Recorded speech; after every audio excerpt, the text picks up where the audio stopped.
Spider-Man 3 movie review. So this is part of my scripted movie review series in which I go back through my blog archives, find old reviews I've written, and try to make them into a YouTube video. So this is that 2007 Spider-Man 3 movie. Spider-Man's been rebooted a couple times since then, but this is part of what people are now calling the Sam Raimi trilogy, the Spider-Man movies that came out in 2002, 2004, and 2007. The Spider-Man 3, when this came out in 2007, I was in the habit of regularly reviewing movies on the blog, so I gave it a review. The original 2002 movie and the Spider-Man 2 from 2004, I never gave those a review, but I can give you my thoughts on them now if you're interested. Right. 2002 Spider-Man. At the time, I had a couple complaints with it. I mean, I enjoyed it well enough, but I remember thinking disappointed for a couple reasons. One was, I didn't think that the movie kind of gave Spider-Man like the gravitas it needed. So I guess I was thinking Spider-Man, he's an American icon. I mean, there's Superman over at DC, and then Spider-Man is kind of the Marvel equivalent of that. The characters aren't exactly identical, but Spider-Man is kind of like an American icon, really, in the same way that Superman is. So I was remembering the Richard Donner Superman movies that I grew up with, and how like that first one, the first Superman movie, just treated the origin story of Superman with so much gravitas. Like, this was the birth of a legend, and there was a serious music, and there was a dramatic scenes. The third act of that original Superman was a complete disaster, but you know, at least the beginning was kind of setting it up with the appropriate gravitas. And I felt like the Spider-Man movie really didn't do that. It wasn't maybe taking it seriously with Spider-Man's place as like an American legend. However, after having had a few years to think about it, I've kind of changed my mind on this. I've decided that actually Spider-Man is not Superman. So DC, especially kind of the DC characters from the early days, the 1930s and 40s, are kind of like American myths. You know, these are almost kind of like the American gods. So you got to kind of have to treat them as mythic legends.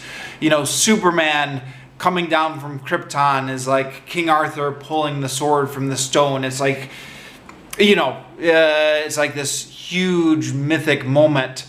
But Marvel has never been that. Marvel has kind of been more about kind of flawed superheroes with kind of teen angst. Well, especially Spider-Man has been about, you know, this ordinary high school kid who's got all these ordinary high school problems. So upon reflection, I'm going to take that criticism back. I think the first Spider-Man movie was fine.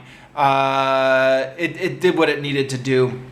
I mean, the other criticism I had of it back in the day is again, maybe this is comparing it to the Superman movies, the Richard Donner Superman movies. I thought the Richard Donner Superman movies had a nice kind of montage in the middle, showing how Superman was establishing himself before the climactic showdown with Lex Luthor at the end.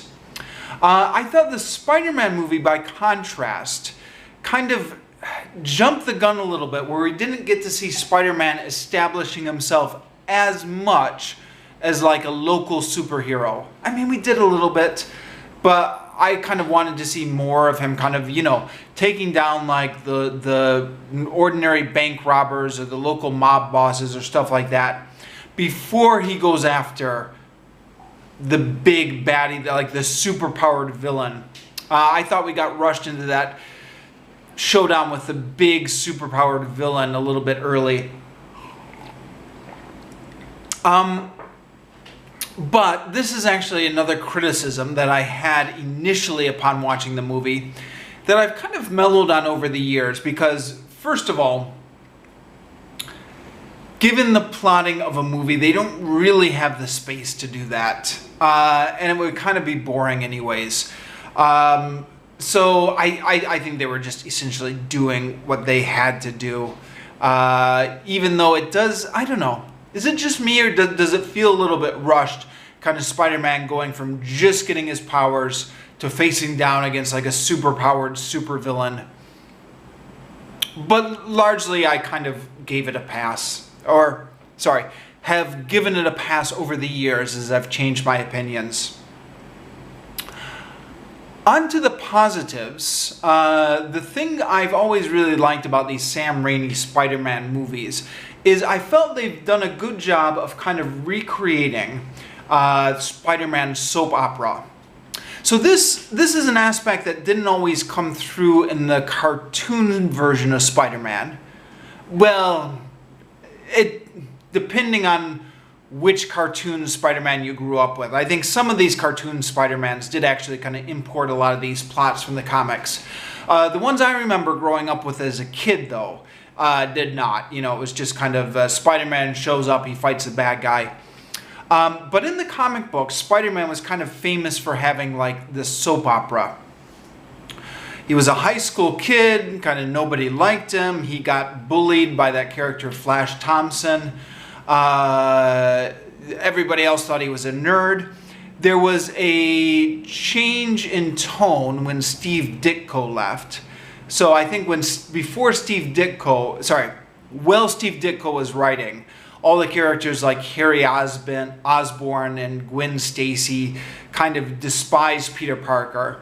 After Steve Ditko left, there was more of a move to kind of make it one big happy family, where all of a sudden Harry Osborn is Peter Parker's best friend, but there was still romantic soap opera stuff. Like Peter Parker, he can't make up his mind if he's in love with MJ or if he's in love with Gwen Stacy. His best friend is Harry Osborn, and then it turns out that Harry Osborn finds out his father is the Green Goblin, Spider-Man's arch nemesis, and then that really freaks out Harry Osborn, and Harry Osborn ends up dating MJ, and Spider-Man is dating Gwen Stacy, and just kind of all these high school drama relationships. Actually, Harry Osborn, the character of Harry Osborn, wasn't introduced until Spider-Man was already in university. I think he's one of the new characters who comes in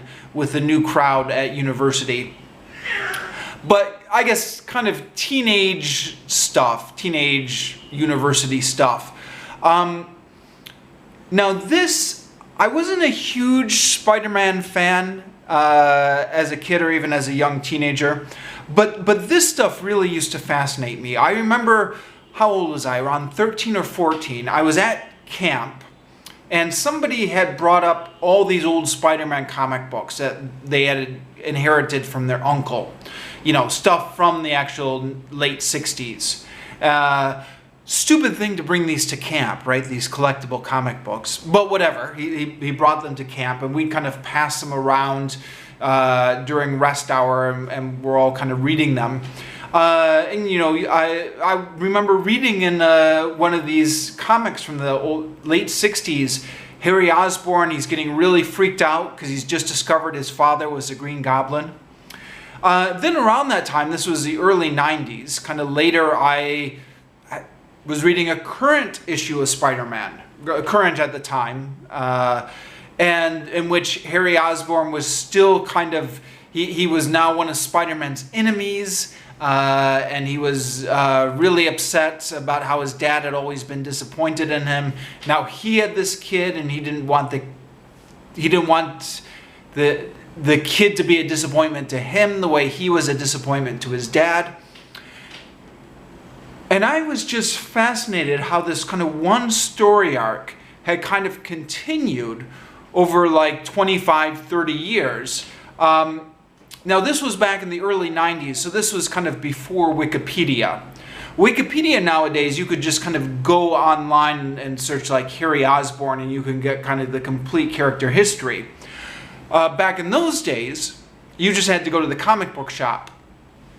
And as you kind of buy back issues or buy reprints of back issues, you can slowly put the pieces together to find out what the story actually was and how this got spun out over so many years, which was both part of the fun and part of the frustration as well. But I think those of us who are geeks, those of us who get kind of obsessed with continuity and kind of a story kind of spanning over decades, really get into the fun of this. Quick side note, I almost wonder if because comic book sales are down these days since they used to be 30 years ago. I wonder if stuff like Wikipedia kind of took the fun out of it a little bit, made it kind of too easy to find out kind of what all these characters' histories are, instead of having to kind of search through the back issues in your local comic book store. I don't know. I mean, the other thing, of course, that doesn't help is both DC and Marvel have just gotten their continuity so convoluted over the past 20 years that really there's almost kind of no point anymore in trying to make a coherent line through it or trace a coherent story. So that's what I really liked about Spider-Man. I thought in the first movie, when they introduced Harry Osborn as kind of Peter Parker's best friend, I thought, oh, cool, they're bringing this back from the comics. And, they did, and that kind of got amped up a little bit in Spider-Man 2.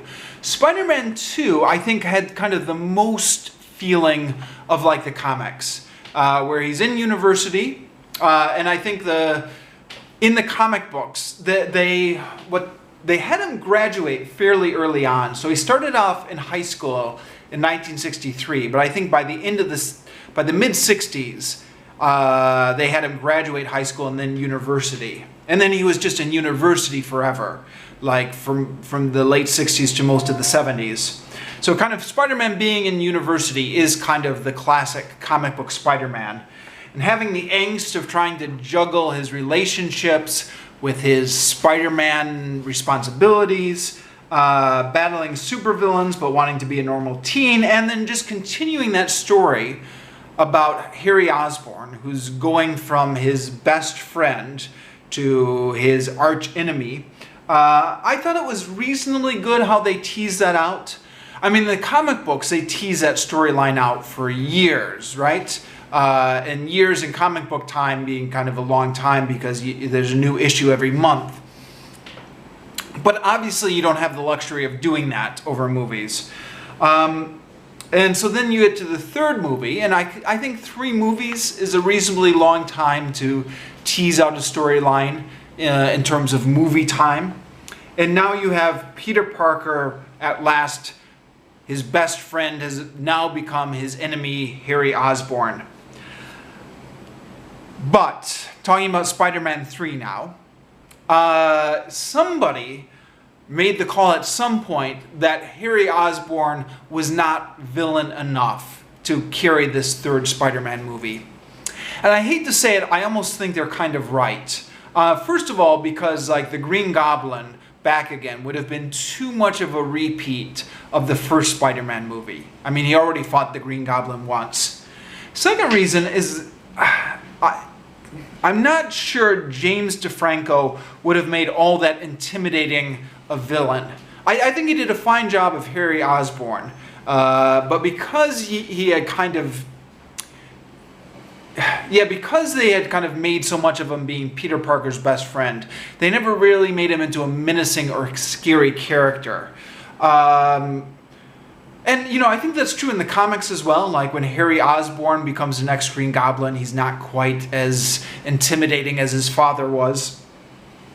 So, not quite enough weight to carry the third movie. So, they decide to introduce 2 more villains. They've got the Sandman and Venom. Now, Every other reviewer has pointed this out. 3 villains is really too many. I mean, okay, Harry Osborn wouldn't have been enough by himself. So add 1 villain maybe. 3 villains is just too much, especially because both of them have a convoluted backstory that needs to get shoehorned into this movie. I mean, if it was just like a baddie of the week, that would have been one thing. But Venom has this whole complicated history where he started off as kind of a symbiote that attached to Spider-Man and then left Spider-Man to attach to somebody else. And they try and work all that into the movie. And then the Sandman, they give him a complicated backstory. So yeah, you're really juggling a lot of plot here. Every other critic has already pointed this out. But I will say this. I think once you finish the movie, it's easy to pick it apart and say what an incoherent mess it was. While I was actually watching the movie, I was reasonably entertained. So it's a good popcorn movie. It was a good fun movie. There's plenty of action scenes. There's enough different plot lines. I know it's almost too much, but at the same time, I've got a short attention span, so it kept jumping from thing to thing. It seemed to work fine. There are only really maybe 2 or 3 things that I would categorize as really bad. Things that really kind of lowered the quality of this movie. One was that scene in the jazz bar, which was just weird. I mean, I don't know what they were thinking, but they should have cut that out entirely. Although I will say this, actually.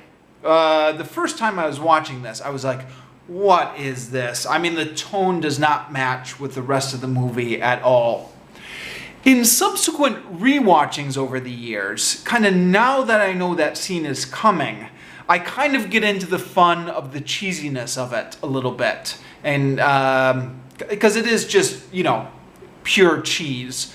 And to give credit where credit is due, the filmmakers were obviously trying to be cheesy.